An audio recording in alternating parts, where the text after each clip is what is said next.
Hey, welcome back to the Disney Plus Everyday Challenge, and today we have something special, something different. I saw this amongst some other things that were appearing on Disney Plus. They're not the actual movie, but they are a special look, like a behind the scenes or an introduction, or in a more realistic sense, this is a for your consideration type reel for people who get to vote for the Academy Awards, for the Oscars. Traditionally, many years past, the studios would send out screeners, and very often it's an early release of a DVD or even further back a VHS that would also have some do not copy text at the bottom. You can sometimes find these in thrift stores in Los Angeles or New York, where they tend to film a lot of things more than anything else, because a lot of people who are in the industry who make these films are the ones who vote on it. So, yeah, I've run into more than my share of for your consideration videos in the local Goodwill or a Salvation Army or whatever, wherever their servants drop off the things they don't want anymore. So you can find a lot of stuff here in LA for people who got sent this disc or VHS or whatever in the mail and said, watch this. And then when it comes time to voting, vote for us for your consideration. And one of those is Rental Family. This is out of 4 so far that I've seen on Disney Plus, and because I'm hoping that these do appear on Disney Plus probably in the next month or two. This is, again, one of 4 that I've picked out. I don't see any other new ones. I started with this. And actually, it's also because it's the one that was released first. So I'm doing them in order of release order. This was released back in November, before Thanksgiving. This is a drama. It stars Brendan Fraser. I'm never sure how to say that last part of it, the last syllable of his last name. You know him from The Mummy. You know him from Doom Patrol. You know him from The Whale. You know him from like a bunch of other stuff. He's become kind of had a little renaissance in his acting career that not many people get.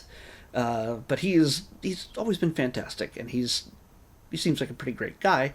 Everybody's kind of rooting for him whenever he's up for an award, and I am hoping that he gets nominated for something like this. I haven't seen the movie yet, but everything I've seen from watching this, again, this is 22 minutes. It's 22 minutes long. It's technically a documentary, and it's just sort of a behind the scenes. You get to know what the story is about, and there are sort of clear chapters in a sense that break this into pieces. They look at the actors, they look at the story, they look at the music, and they look at just everything that came into making this thing. Of course, the director, Hikari, a young woman who basically took her life story of moving to America and trying to fit in there as the only Asian kid in her class, and flipping it around and taking a situation that is actually something that's very real. You can rent just about anything in Japan, and part of that is relationships. Yeah. And don't think of it as something seedy. It is, sure, that stuff is available too. But in this case, there are, from what I saw in this clip, there's about 300 different services that offer sort of a companion rental. And again, don't take that the wrong way. A companion rental where a person plays a role in the lives of people. Somebody who needs a friend, somebody who needs a family member, or again, maybe a date. It's just somebody to hang out with, and it doesn't lead to that other thing. Necessarily. This is about a guy who's an actor, an American actor, who has moved to Japan as he's found a niche in being the guy, the white guy you find in commercials. He does commercials most of the time, and there's a lot of, by the way, there's a lot of commercials in Japan that star big name actors that we will never see in America. You could probably find them on YouTube, but I'm saying that, like, Tom Cruise, just like is one of the big ones. Like, you will see some crazy, wacky stuff you would never imagine them doing in America. kind of commercials. Well, what will Tom Cruise not do that's not just utterly insane? But yeah, it's stuff that you don't necessarily think of Tom Cruise as playing a role in a commercial selling whatever. But yeah, there's also character actors who maybe just can't really find their niche in Hollywood or New York, and if they head to Japan or some other countries, you can get that kind of work. But when even that dries up, he finds an opportunity to become a rental friend to an older man. He gets to be the father of a young girl who has doesn't have a father anymore.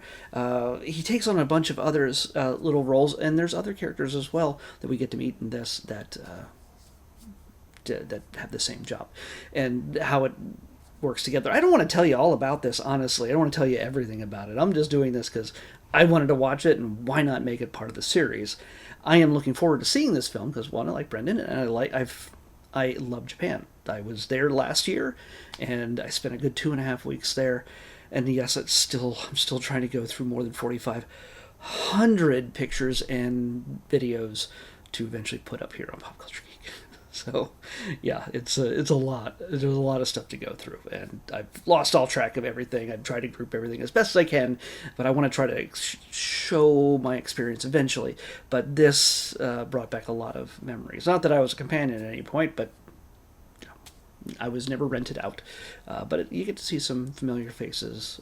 Not all the touristy spots, but you get to see some familiar spaces in Japan when you're watching this, if you've ever been there. So, or the experiences actually, like riding a train.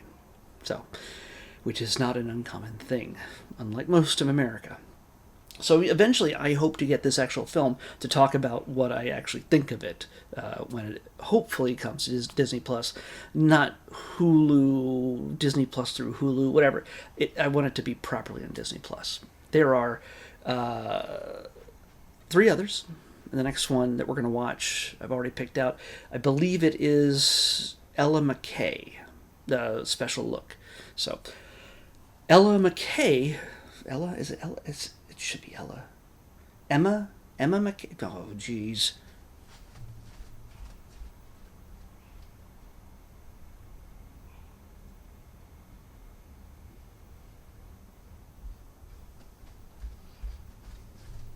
Yes, it's Ella McKay. Ella McKay, a special look is what we're watching next in the Disney Plus Everyday Challenge. I'll see you back here tomorrow with that.